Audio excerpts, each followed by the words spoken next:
You wake up to the grinding roar of cement trucks tearing apart the creek that's flowed behind your house since before the Civil War. Diesel fumes mingle with crushed limestone dust as you watch $80,000 of HOA funds, your money dumped into what was once a crystal-clear mountain stream. It's for flood control, declares HOA President Brenda Hartwell with a smug smile from behind the wheel of her white Tesla. What she doesn't realize is that I'm a retired Army Corps hydrologist, and she's just created a disaster waiting to happen. 6 months later, Brenda's million-dollar home is sinking under 2 feet of swamp water, her foundation splitting apart, while my worn-down little place remains high and dry. The FBI is knocking at her door, and that concrete channel she was so proud of. It's about to ruin her life. What would you do if your HOA stole your money and destroyed your peace of mind? Where are you watching from?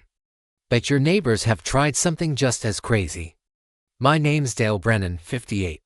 Until half a year ago, I thought my biggest problem was hunting down carburetor parts for my '72 Harley Sportster. Turns out I was wrong. The real threat came from an HOA president who mistook a real estate license for a PhD in hydrology.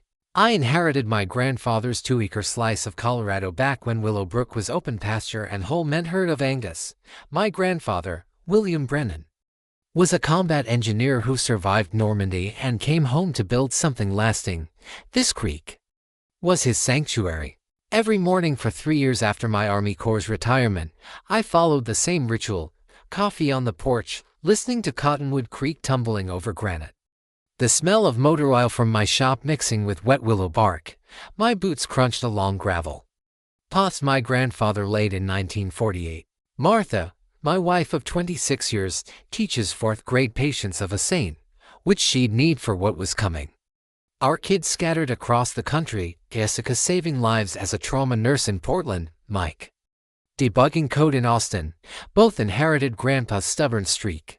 What made our place special wasn't the 1950s ranch house or my cluttered workshop full of vintage bike parts, it was the 400 yards of creek with water rights dating back to 1873. Older than Colorado itself. Older than electric lights. And certainly older than suburban royalty with attitudes. Then Willowbrook Estates sprouted up around us, 47 homes, average price $900,000. Mostly California transplants fleeing their own HOA nightmares. The irony was thicker than the morning mist rising off the creek. Enter our antagonist, Brenda Hartwell, 52, HOA president and self-appointed queen of suburbia. Fresh from Marin County, armed with the entitlement of a realtor who's made a living selling overpriced homes to desperate buyers. White Tesla, vanity plates reading SOLD for you, pearl earrings like battle armor. Her husband's an investment banker commuting to Denver. Her kids in private school learning that people like me aren't poor, just non-compliant. Her $1.2 million colonial backed right up to my creek. Manicured lawn met wild nature at the property line. The first shot came on a Tuesday morning that smelled of coffee and future legal bills, a certified HOA violation notice, and sightly storage of auto parts. $200 a day until I cleaned it up. I read it twice, the absurdity sinking in. What Brenda's lawyers missed: my property predates their HOA by nearly a century. The deed included mineral rights, water rights, and exemptions from future restrictions. They were betting I didn't know property law. Wrong bet. Our face-to-face went about as expected. Her office smelled of vanilla candles and smugness. She suggested through that realtor's polished smile that I might be happier somewhere with looser property standards. Translation: go live where poor people belong. I answered with a certified letter, pointing out that HOA covenants don't apply to me. Her counterattack came fast. Anonymous complaints to the county about illegal business operations, because, apparently, fixing motorcycles looks suspicious to people who pay others to change their oil. The inspector poked through my shop for 2 hours, found nothing but clutter. But it still cost me $1,200 in legal fees. Brenda was just testing the waters. The real trouble started when she learned about my water rights. In Colorado, water means power. And in Brenda's world, calloused hands and grandfather deeds didn't deserve either. That's when I realized this wasn't about motorcycles, it was war. That spring, snowmelt made Cottonwood Creek roar louder than usual. What should have been peaceful became the backdrop for Brenda's next move. She hired Peton and Associates, a Denver firm specializing in what they politely call environmental property disputes, legal jargon for finding loopholes to crush neighbors.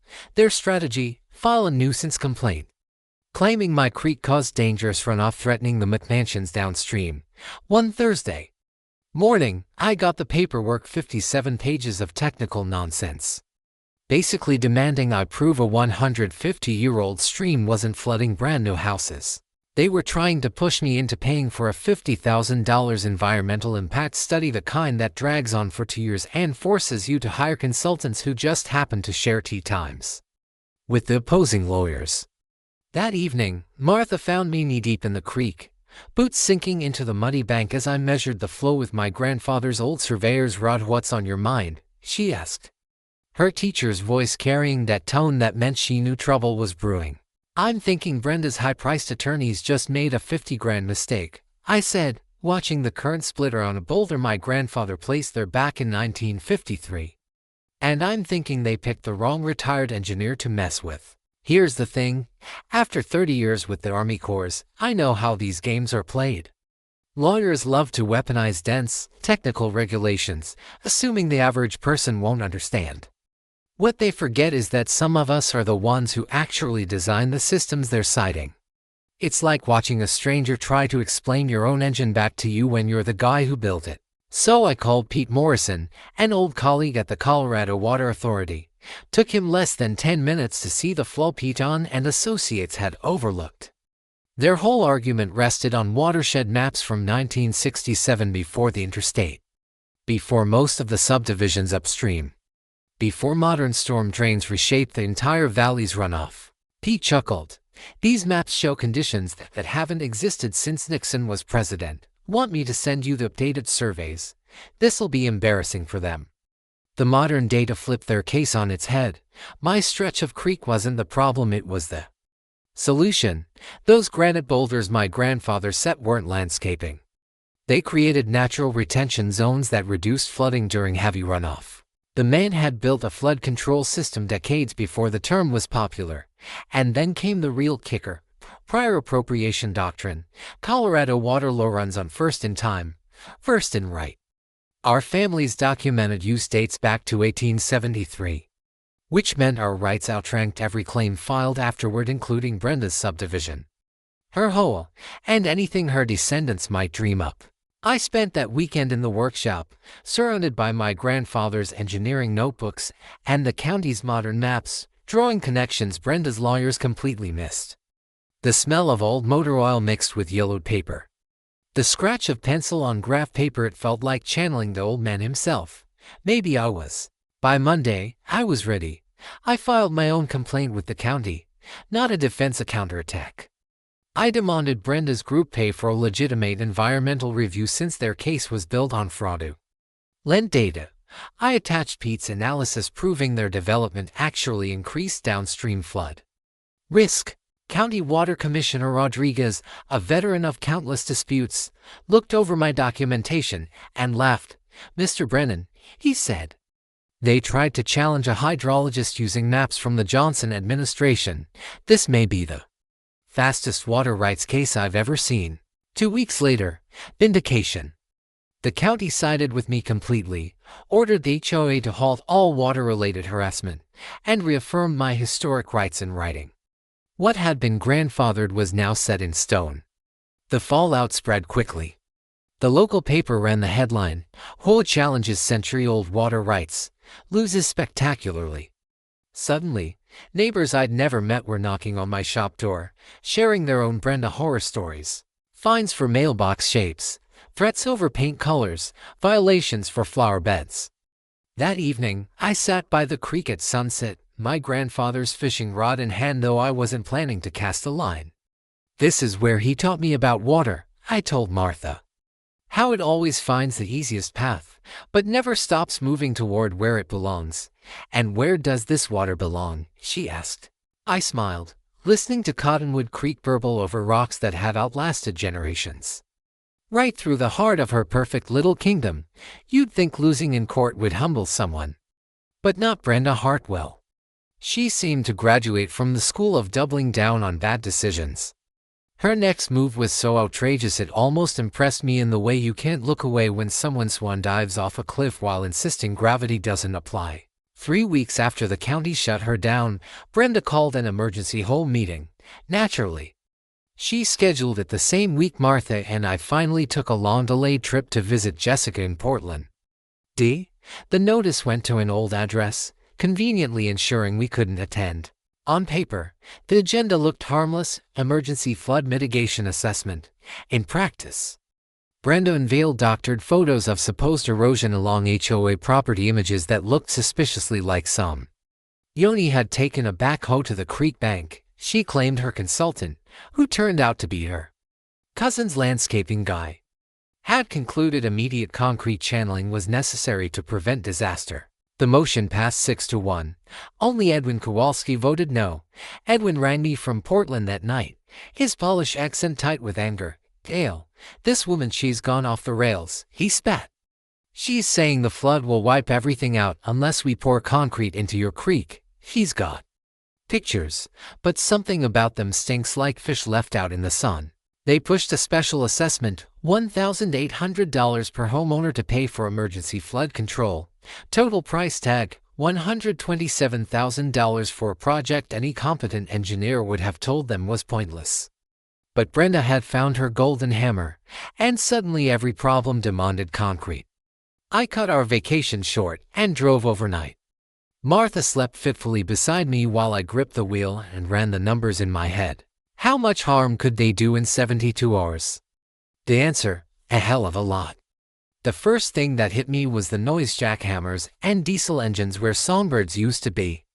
Then the smell: concrete dust and crushed vegetation, diesel fumes sitting heavy in the valley like an industrial fog. When I turned onto our lane, I saw what Brenda had done to a century and a half of nature. My creek was gone.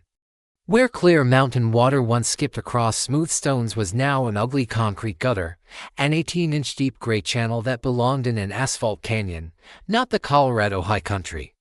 They'd buried grandfather's hand-placed boulders under tons of cement, wrecking fish spawning grounds that predated Colorado's statehood. Martha stood with me, tears running down her cheeks. "They killed it," she whispered.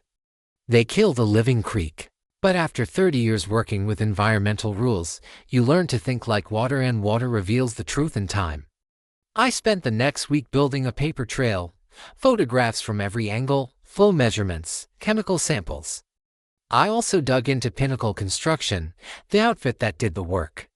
Their record wasn't clean: 3 EPA violations in 5 years, $75,000 in fines for unauthorized changes to waterways, and a habit of starting jobs before permits existed. Here's what every landowner should know: altering a natural watercourse requires county approval, state environmental sign-off, and often EPA review. It's a 3-layer legal cake. And Brenda's crew skipped every layer. The Clean Water Act isn't forgiving about unauthorized concrete, and destroyed fish habitat violations can cost tens of thousands per day at the federal level, plus additional daily penalties from Colorado regulators. Put plainly, every day that trough stayed put multiplied the potential fines. I filed complaints with County Code Enforcement, the State Environmental Agency, and EPA Region 8. I called the local Trout Unlimited chapter, and the president nearly choked when I described the spawning damage. Murdoch Brennan, he said, "This is exactly the kind of habitat destruction we fight. We'll help, legal support, expert witnesses, whatever you need." The response was fast and thorough. Within 10 days, multiple government agencies were investigating. A University of Colorado Environmental Law Clinic offered pro bono representation. And we compiled enough documentation to bury Piton and Associates in paperwork. But Brenda didn't stop. Edwin warned me she was plotting the next escalation, a full flood control scheme that would concrete the creek from the county road all the way to the subdivision line. "If we're doing this," she told them, "let's do it right." That night in my workshop, I pored over grandfather's notebooks and 1950s photos of the natural creek system. The old combat engineer had designed a simple, elegant system that protected the valley for 70 years without a single flood. Brenda had destroyed that in 3 days, but in doing so she'd also handed me a stack of federal violations big enough to bury her. 3 weeks later I found myself across from Brenda in her vanilla-scented office at 7 a.m., where the smell of desperation and fear was stronger than the candles. "Dale," she said, sliding a manila envelope across a glass desk, "we got off on the wrong foot. This has been unfortunate." Inside, a cashier's check for $500,000 and a non-disclosure agreement thicker than my grandfather's engineering manual. Her offer was clear and illegal: take the money, never speak of the creek, move out of the county within 6 months, and sign over my water rights to the HOA for management. The threat was thinly veiled. "Legal battles are expensive," she said. "Even when you win, you lose. Think of Martha's job." I'd come prepared with a small digital recorder, single-party consent in Colorado, and Brenda's next line was a gift. If I refused, she'd smear me as an anti-development extremist who was wrecking property values, and her real estate contacts would make life difficult for my wife. That same week my workshop was vandalized. This time they weren't subtle: vintage parts strewn across the floor, tools missing, my restored 1972 Sportster toppled with sugar dumped in the gas tank. But they'd made a mistake. My new security cameras captured everything, including a clear image of a white Tesla parked at the end of my driveway at 2 in the morning. The psychological games intensified day by day. Suddenly, Martha's after-school tutoring business was getting hit with fake online reviews: unprofessional, radical agenda, don't let your kids near this woman. Then someone phoned her principal, questioning her ability to teach. The pressure gnawed at both of us, Martha sleepless, me monitoring my blood pressure morning and night. But Brenda had underestimated one thing about engineers: we operate systematically. Every threat, every piece of vandalism, every anonymous accusation, I logged them all with the precision of a federal case file. Which was fitting, because that's exactly what it was turning into. The EPA had opened a formal investigation. The Colorado Attorney General's office sent field investigators. Local conservation groups were treating this like the suburban version of Exxon Valdez. And while Brenda was busy making enemies, I was gathering allies. That's when Sarah Olivia entered the picture, a third-year environmental law student at the University of Colorado who chose my case as the subject of her senior thesis. Digging through HOA financial records, she uncovered a disturbing pattern: inflated contracts funneled to businesses curiously tied to Brenda's real estate circle. She laid out the paperwork on my workbench. "Mr. Brennan, this so-called emergency project cost $127,000. At best, the work was worth $40,000. The rest was siphoned off into consulting fees and contractor premiums, all routed through Brenda's associates, where I had suspected smoke."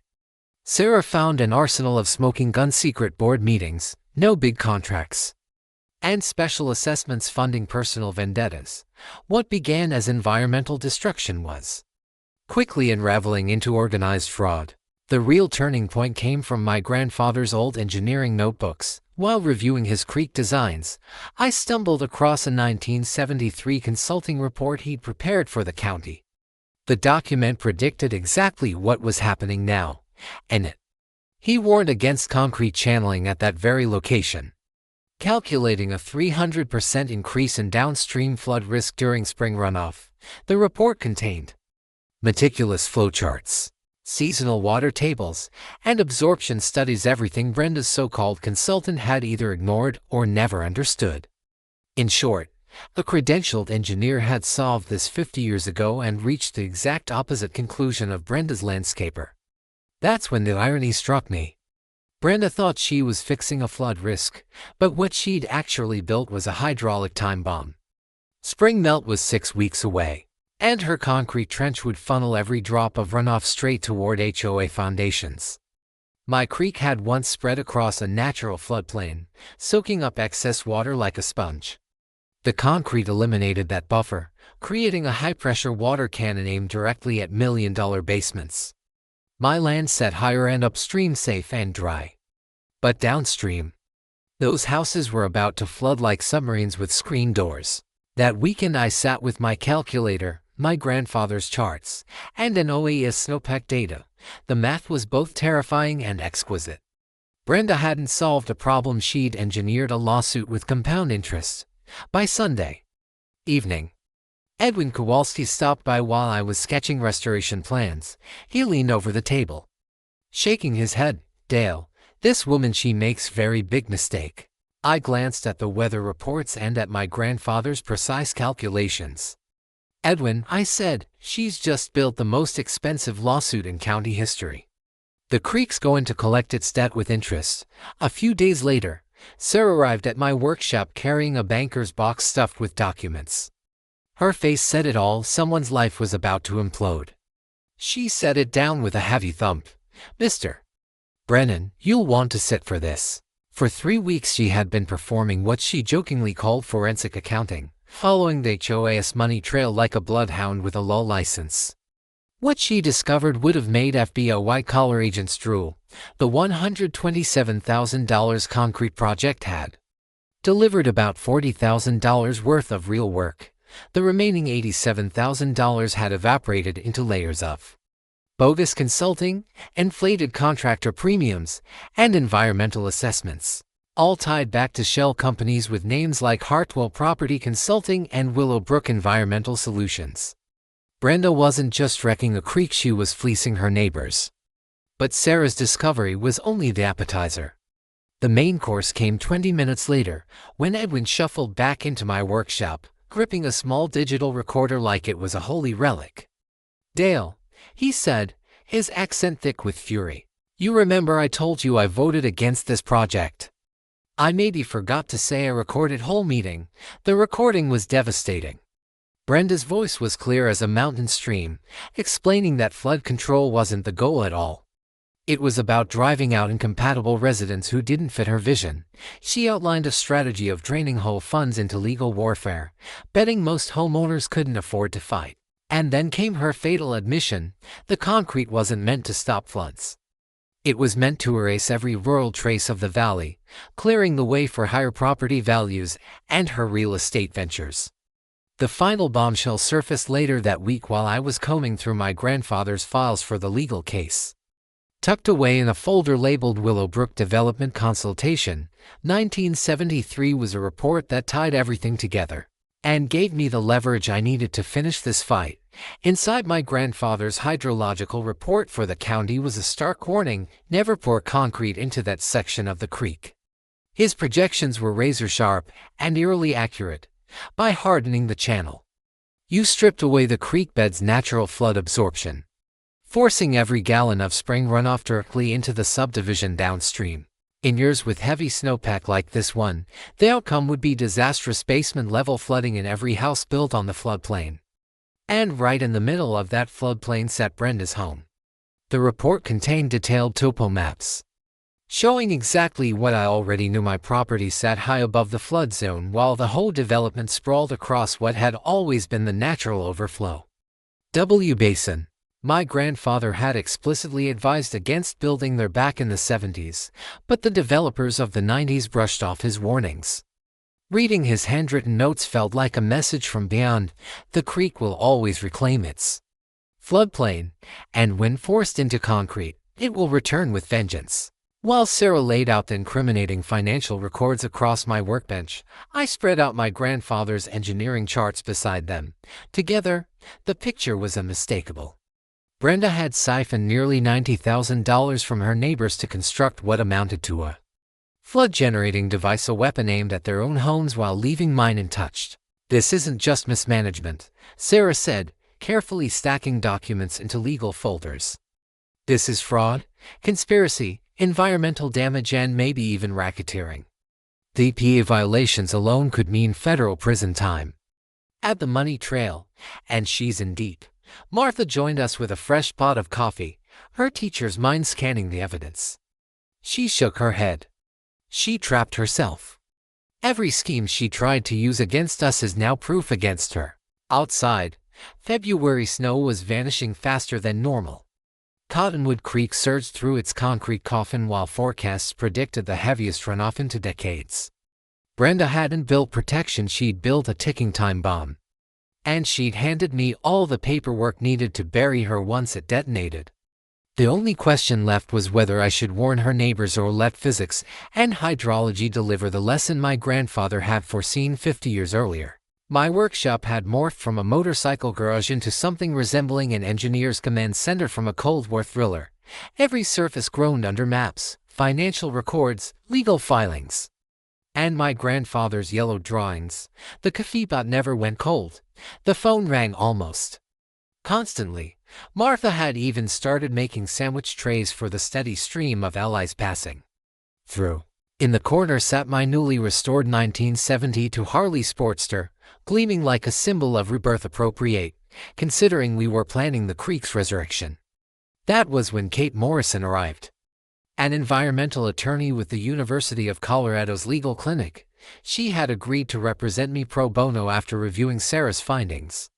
Kate had the demeanor of a chess master who preferred taking down polluters over chasing ambulances. She spread out a timeline across my bench. "Dale," she said, calm but fierce, "this isn't one lawsuit. It's four, and we're going to win every single one." Our plan was devastatingly precise. At the federal level, Clean Water Act violations and unauthorized destruction of habitat. At the state level, water rights abuses and falsified environmental permits. At the county level, building code breaches and illegal special assessments. And in civil court, fraud, conspiracy, racketeering, and intentional infliction of emotional distress. Each case reinforced the others like interlocking lines of fire. Even if Brenda somehow dodged one, the other three would finish her.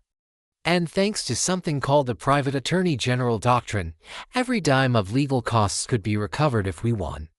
The law itself encouraged citizens to pursue violators when government agencies were overwhelmed. Meanwhile, Sarah's financial digging had turned into a full-blown forensic investigation. She'd recruited two other law students and even pulled in a forensic accounting professor who treated HOA fraud like a graduate seminar puzzle. Together, they traced Brenda's scheme back 3 years: landscaping contracts, inflated security system bills, bogus legal consulting, all linked to her network of shell companies. The total? Over $200,000 siphoned from homeowners. That wasn't just neighborhood-level corruption.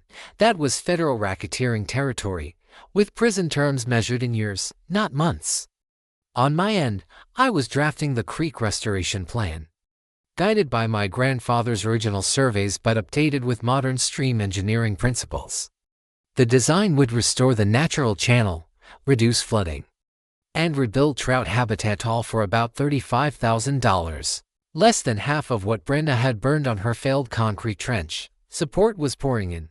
Colorado Trout Unlimited pledged $25,000. The Sierra Club added another $15,000. Local fishing groups promised labor and additional funds. The difference was crystal clear: Brenda had spent her neighbors' money on destruction. We were building something that would last. Environmental groups and even some remorseful HOA members chipped in to fund what we came to call the Cottonwood Creek Redemption Project. The grassroots effort took on a momentum of its own. Weekly meetings in my workshop swelled to 30 or 40 people, including veterans who appreciated seeing the grandson of a combat engineer pushed back against bureaucratic nonsense. Martha ran the social campaign. The Save Cottonwood Creek page grew past 5,000 followers and kept climbing. Dr. Angela Rodriguez from Colorado State's Environmental Engineering Department volunteered to be our expert witness, after reviewing grandfather's 1973 predictions and running modern models. She confirmed his conclusions: the concrete channel would boost flood risk by 400% during heavy spring runoff, funneling the torrent directly at the foundations of the HOA homes. Your grandfather was half a century ahead of his time, she told me, studying his hand-drawn flowcharts. What Brenda had demolished wasn't just a stream, she'd obliterated a refined engineering system that had protected the valley for decades. Kate coordinated the media approach from the legal clinic. Local reporters loved the David versus Goliath narrative, but we kept the message squarely about conservation rather than revenge. The story spread beyond Colorado environmental law blogs, angling magazines, even a documentary crew from Denver Public Television showed interest. Still, Our edge remained grandfather's archival evidence, 1950s photos showing the creek absorbing spring flood. As for generations without causing property damage, those images would be powerful in court, proving the concrete created risk instead of preventing it. Weather forecasts only reinforced our fears. A court snowpack, an unusually warm spring, and multiple storm systems loom, conditions primed to punish that concrete channel. Edwin Kowalski became our inside source. REPORTING frantic HOA meetings where board members began fretting about liability. 3 had already resigned, claiming misinformation about the project's legality. The timetable was racing ahead of the melt. The EPA opened a formal investigation. The county district attorney announced a criminal probe into the HOA's finances. The state environmental agency issued emergency cease and desist orders. And class action suits from other affected HOA letters across Colorado started piling up. Martha and I spent nights walking that wrecked channel and drafting plans to bring it back. The sound of water fighting its man-made prison and the acrid smell of curing concrete were grim, but temporary.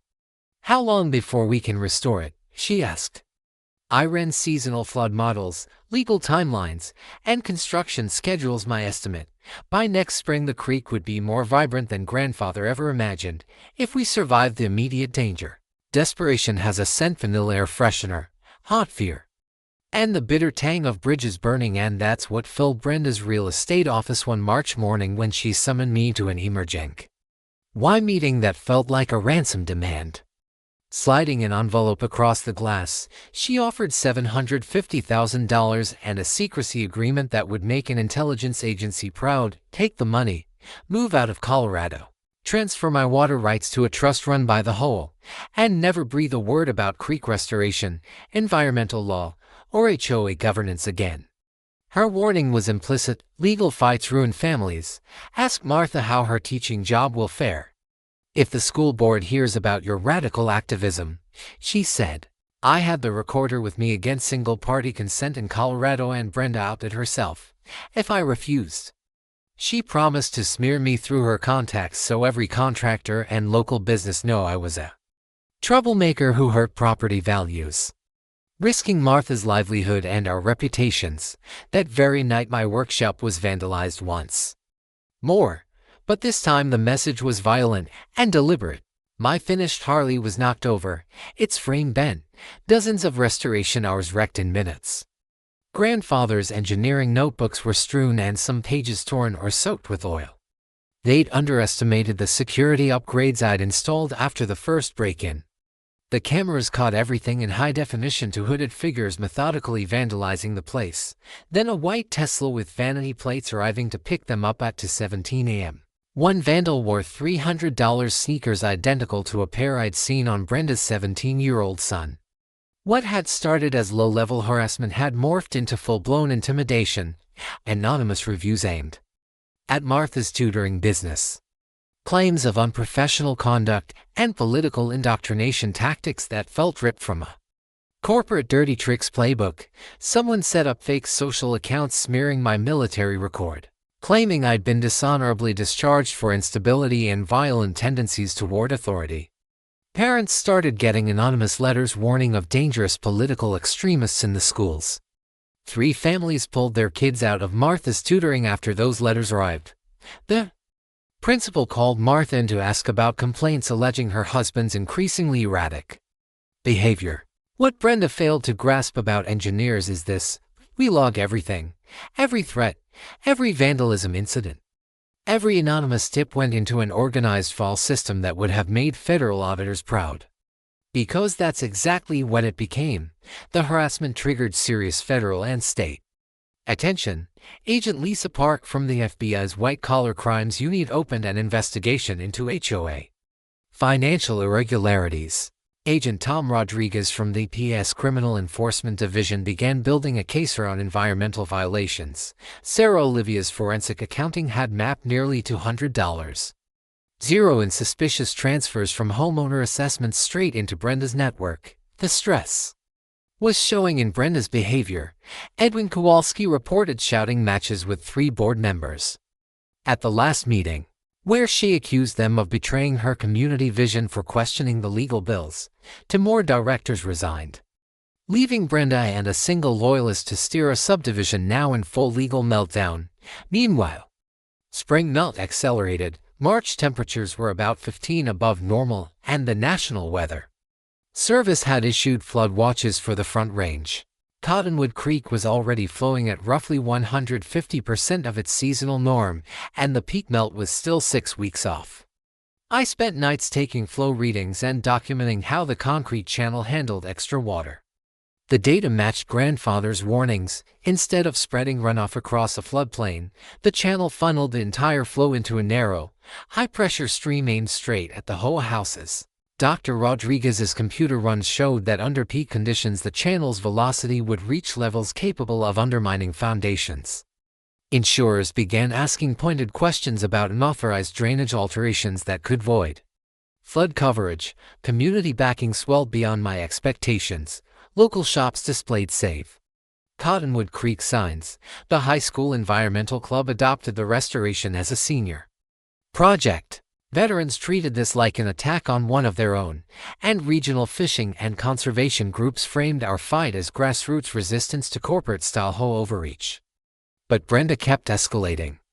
Edwin warned she might hire private security or try to obtain a restraining order claiming I endangered community safety.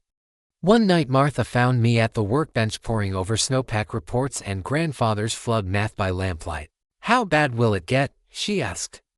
I checked the models and the maps and said bluntly, "Bad enough to end this." At 5:23 a.m. on March 15th, Edwin phoned in a whisper. Brenda was loading a large moving truck in the middle of the night, suspicious activity that looked like a planned exit. I drove by as dawn broke and saw the truck and her Tesla being packed. She appeared to be gearing up for a strategic retreat, but not before one last gambit. An hour later, Sarah called with a shock. Brenda had filed for an emergency restraining order accusing me of stalking her family and making terrorist threats against HOA property, even invoking federal anti-domestic terror statutes. Her sworn affidavit painted me as a disturbed veteran surveilling neighbors, and she attached photos of me taking water flow readings as reconnaissance. The hearing was set for the same day as peak spring melt. Either an unfortunate coincidence or proof she knew how badly she'd been exposed. That afternoon felt like a military operation. Kate Morrison arrived with an ironclad brief. Dr. Rodriguez brought live flood model output, and Sarah and the forensic team coordinated evidence. "She's trying to bog the system down until flood season passes," Kate said, spreading papers across my kitchen table. If Brenda secured a restraining order that kept me away from the creek during the melt, there'd be no witnesses to document what happened to those downstream homes. The Weather Service upgraded to a flash flood warning. Snowpack was melting faster than predicted, multiple storms were converging, and Cottonwood Creek was already at about 200% of normal flow with peaks still days away. Brenda's critical mistake. The restraining order route forced her to testify under oath in federal court, just as prosecutors and federal agents held recordings of her offering bribes and threatening witnesses. Agent Park had been quietly following the money for weeks, tracing embezzlement through Brenda's network like a tracker. The financial trail was damning. Nearly $200,000 diverted from homeowner fees through fake contracts and kickbacks. Add witness intimidation, bribery attempts, and environmental violations, and Brenda suddenly faced serious federal exposure. The night before the hearing, I sat in the workshop running a ritual that helped me think, cleaning grandfather's service revolver. Not out of fear of violence, but because certain routines clear the head. The creek was roaring now. The concrete channel had become a high-pressure water cannon aimed at million-dollar foundations. Martha found me at midnight, lamp on, flood graphs open. "Tomorrow changes everything, doesn't it?" she asked. I listened to the water and answered, "Either the courts hold, or physics will teach the lesson." Media attention had exploded. Local TV planned live coverage of the hearing and the flood threat. Environmental law outlets framed the case as citizen activism against bullying HOA letters, and the hashtag concrete versus nature trended nationally. Sarah uncovered that Brenda's family had already bought property in Florida and moved liquid assets around closed accounts, transferred investments, classic prejudgment asset shielding. In short, she was prepping a getaway while accusing me of being a domestic threat. That evening Edwin reported back from the final whole meeting. Only Brenda and one ally attended. Homeowners demanded answers about flood insurance, liability, and foundation warranties. Several families had already sued the HOA over unauthorized modifications that endangered coverage. Dale, Edwin said, shaking his head, she's made enemies of everyone, even the people who voted for the concrete project. They see now she lied to them. The irony couldn't have been sharper.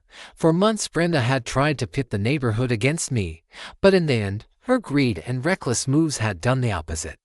She'd alienated herself so thoroughly that even former allies wanted nothing to do with the wreckage she'd created.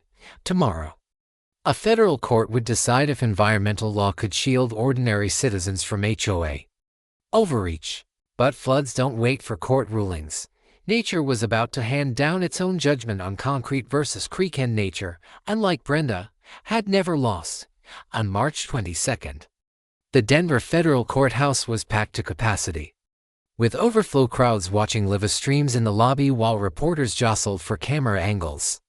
Outside, presiding was Judge Martha Blackwood, no relation to me, but a woman whose reputation for enforcing environmental protections had long kept corporate attorneys awake at night. Inside, the courtroom gallery was divided, half filled by environmental advocates, another section claimed by veterans groups, and the rest by families who'd fought their own HOA battles. Outside, Cottonwood Creek was surging dangerously high with spring melt, a backdrop that made the stakes undeniable.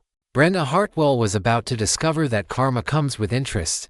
Kate Morrison's opening statement was scalpel sharp. Your Honor, this case is about the systematic destruction of a century-old ecosystem to serve one woman's vendetta against a neighbor who refused to submit to her authority.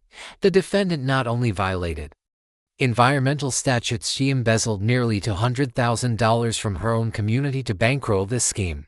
Brenda's defense attorney, a shaky associate from Peton and Associates, tried painting me as a radical activist blocking legitimate development. His voice cracked as he argued that the concrete channel was a flood control necessity approved by qualified contractors. Then Kate played the recordings. The courtroom went silent as Brenda's own voice filled the speakers, offering bribes, threatening Martha's career, and boasting about using HOA power to force out undesirable residents to inflate property values for her real estate dealings. Gasps rippled through the gallery. Kate's closing words cut like a blade. Your Honor, the defendant's own words prove this was never about flood control. It was about ethnic and economic cleansing dressed up as HOA governance. When I testified, I broke 30 years of flood control expertise into plain language. I showed the court my grandfather's 1973 report predicting the exact consequences of replacing natural floodplains with concrete. Animations demonstrated how the channel funneled 400% more water into HOA homes during peak runoff. But the turning point came with Dr. Rodriguez's testimony. She presented live flood monitoring data showing Cottonwood Creek approaching record flow as we sat there, the concrete channel acting like a pressurized fire hose aimed at basements worth millions. Your Honor, she said, this structure is an immediate danger to public safety. At peak flow, which we are experiencing right now, the velocity of this water will undermine foundations. Moments later, the National Weather Service declared a flash flood emergency.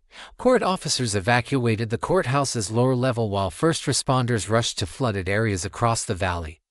When proceedings resumed, Brenda looked hollow, her lawyer glued to his phone for updates from the disaster she'd engineered. That's when Kate delivered the knockout blow. Your Honor, while we've been in session this morning, the defendant's concrete channel has begun flooding the very homes it was supposed to protect. Emergency crews are pumping water out of basements in Willowbrook Estates, while Mr. Brennan's naturally elevated property upstream remains untouched. News helicopters broadcast the scene, live water pooling behind Brenda's concrete choke point, swamping million-dollar homes, while my modest workshop sat bone dry. The irony was stunning, and every camera caught Brenda's meltdown as she raged about eco-terrorist conspiracies and accused me of somehow orchestrating the weather. Judge Blackwood's patience snapped. Miss Hartwell, control yourself or you will be held in contempt. This court has heard enough. By lunchtime, FBI agents served fresh warrants seizing her financial records. EPA officers locked down the concrete sites as crime scenes. Investigators from the Colorado Attorney General's office produced evidence of broader HOA fraud stretching across the state. The afternoon session was a formality. Judge Blackwood ruled fully in my favor: violations of the Clean Water Act, infringement of water rights, fraud, conspiracy, and intentional infliction of emotional distress. She ordered every inch of concrete removed, full restoration of the creek, and $750,000 in damages including attorney fees and punitive awards. More importantly, her ruling set legal precedent establishing that HOA letters cannot trample water rights, giving other homeowners a framework to fight back against abuse. Outside, the press conference felt less like litigation and more like a victory parade. Environmental attorneys hailed the decision as a landmark. Veterans groups presented me with a Community Service Award, and for the first time in months, I felt the weight lift. The creek and the truth had finally prevailed. Students from the high school environmental club presented Martha with hand-drawn thank you cards. Yet, the true victory wasn't about legal wins or media coverage. That night, as emergency crews drained floodwater from Brenda's basement and contractors prepared to free my grandfather's creek, I stood beside Martha on the porch and listened to water running where it was meant to be.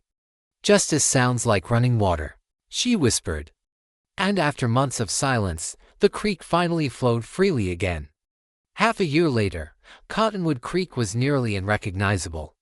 Where stark slabs of concrete once strangled the current, a winding natural stream now flowed between restored banks alive with willows and blooming wildflowers, as if nature itself were celebrating. Each morning, I no longer woke to the grinding roar of water against cement but to the soft murmur of a creek rediscovering its rhythm. The project became more than restoration, it was a community revival my grandfather would have cherished. Local contractors volunteered equipment and labor. Biology students planted native plants as part of their coursework. Even remorseful former HOA members arrived, carrying shovels and offering donations. The smell of fresh soil mingled with cool mountain water, erasing the memory of concrete dust and diesel fumes. In the evenings, Martha and I strolled along the reborn stream, watching trout return to spawn in gravel beds once buried beneath debris. Children fished where sterile trenches had cut scars across the land. It was more beautiful than anything my grandfather had envisioned because it was rebuilt through shared effort, not just one man's dream. The impact extended far beyond our town, spreading like ripples across still water. Colorado legislators passed what activists dubbed Dale's Law, protecting property owners from HOA abuse and mandating environmental reviews before altering waterways. Prestigious law schools, from Stanford to Harvard, began teaching the Brennan Creek case as a model of grassroots environmental justice. The $750,000 judgment was more than symbolic. It financed the full restoration, covered legal expenses, and created the William Brennan Environmental Engineering Scholarship at Colorado State University. The inaugural recipient, Sarah Olivia, went on to law school and joined the EPA's Enforcement Division, continuing the fight against environmental crime. Brenda's downfall seemed anticlimactic after the high-stakes courtroom battle. She admitted guilt to federal fraud, serving 18 months in a minimum security prison, followed by 3 years of probation and full repayment to HOA victims. Her real estate license was permanently revoked, her assets seized, and her family quietly resettled in Florida, steering clear of their Colorado past. The concrete company's owner received a 2-year sentence and $2 million in fines, while 3 ex-HOA board members faced probation and were ordered to spend their weekends restoring waterways across the state. Finally, Edwin Kowalski was unanimously elected as the new HOA president, enacting bylaws that required environmental review for all future projects, ensuring history would not repeat itself. Yet the true transformation went beyond courtroom wins or financial compensation. Willowbrook shifted from being a gated enclave of wary neighbors into a genuine community, where people greeted each other by name and came together to solve shared challenges. Today, the annual Creek Festival attracts thousands. eager to witness what grassroots action can achieve when ordinary residents decide they've had enough.